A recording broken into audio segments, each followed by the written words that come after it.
నమస్కారం. జ్వాల భారతి న్యూస్ కి స్వాగతం. కామారెడ్డి జిల్లా నిజాం సాగర్ మండలం నర్సింగ్ రావుపల్లి గ్రామంలోని ఎస్సీ కాలనీలో మురికి కాలువ సమస్య తీవ్రంగా మారింది.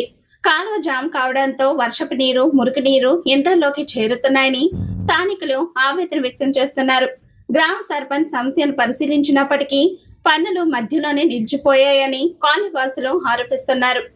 పూర్తి వివరాలు మా జిల్లా ప్రతినిధి చిలక శంకర్ అందిస్తున్నారు.